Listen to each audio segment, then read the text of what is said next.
खबरों की ओर। तहसील मलियाबाद जनपद लखनऊ में बेरोजगार छात्रों ने जमकर प्रदर्शन किया। तहसील मलियाबाद जनपद लखनऊ में बेरोजगार छात्रों ने जमकर प्रदर्शन किया। बढ़ती बेरोजगारी और भर्तियों पर रोक से आक्रोशित युवाओं ने आज ताली थाली बजाकर अहंकारी सरकार को जगाने की कोशिश की। ब्यूरो रिपोर्ट, ज्ञानेंद्र प्रताप कौशल। उत्तर प्रदेश के वृंदावन में एक युवती के साथ गैंगरेप का मामला सामने आया है। घटना के संबंध में पीड़िता द्वारा 3 नामजद एवं 2-3 अज्ञात लोगों के खिलाफ रिपोर्ट दर्ज कराई गई है।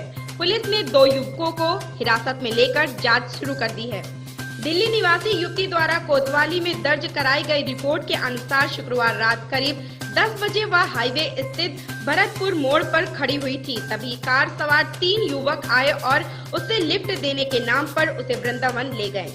आरोप है कि कार सवार तीनों युवक उसे एक गेस्ट हाउस में ले गए, जहां कुछ देर बाद ही उनके 2-3 साथी और वहां आ गए। इन लोगों ने उसके साथ जबरन दुष्कर्म किया। बताया गया है कि वह लोग सुबह उसे गेस्ट हाउस पर ही छोड़कर भाग गए।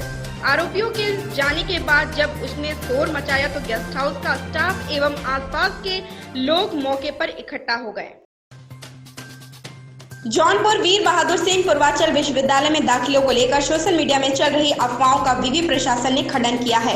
उन्होंने किसी भी सूचना पर अग्रिम कार्यवाही से पहले विवि में विभागाध्यक्ष से संपर्क करने की सलाह दी गई है। विवि प्रशासन ने साफ कहा है कि अगर कोई बिना जांच पड़ताल के किसी खाते धनराशि में ट्रांसफर करता है तो इसकी जवाबदेही उनकी स्वयं की होगी। चालू शिक्षण सत्र के लिए विवि में प्रवेश प्रक्रिया शुरू हो गई है। कोविड-19 से बचाव के मद्देनजर इस बार सीधे प्रवेश लिया जा रहा है।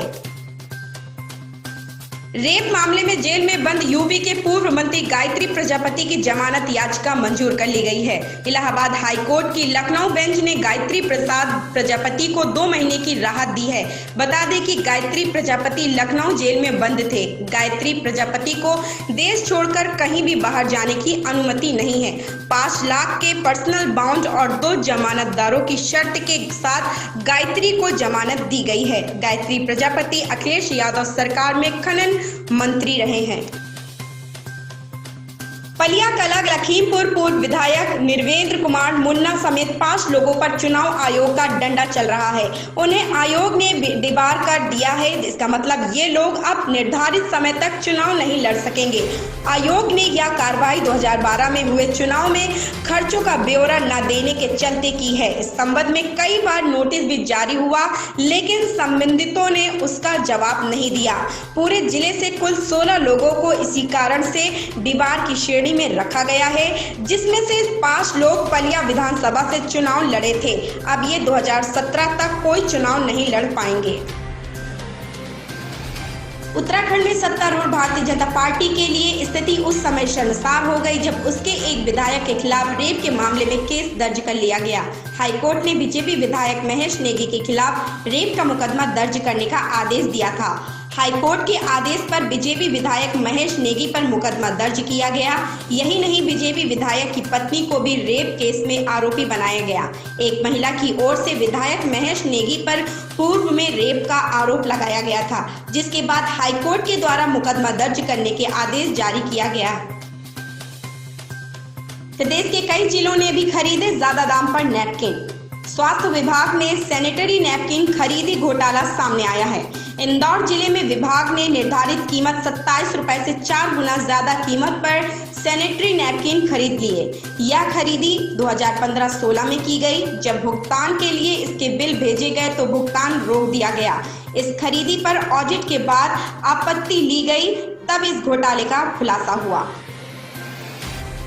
कांग्रेस नेता और केरल के वायनाड से सांसद राहुल गांधी ने अपने ट्विटर हैंडल से एक वीडियो ट्वीट किया और साथ में उन्होंने पीएम नरेंद्र मोदी पर देश से झूठ बोलने का आरोप भी लगाया।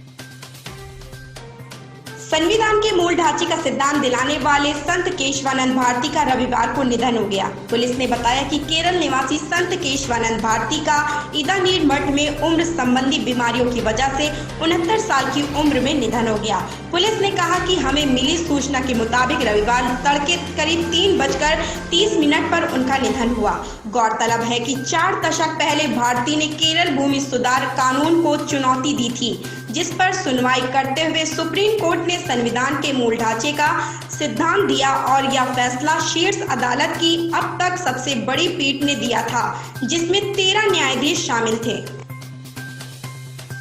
भारतीय नौसेना की मदद से श्रीलंका के तेल टैंकर MT न्यू डायमंड पर लगी आग पर सफलतापूर्वक काबू पा लिया गया है। फिलहाल मौके पर INS सऊदी के कमांडर आग लगाने के कारणों की बारीकी से जांच कर रहे हैं। यह तेल टैंकर वर्तमान में श्रीलंकाई तट से 70 किलोमीटर दूर है।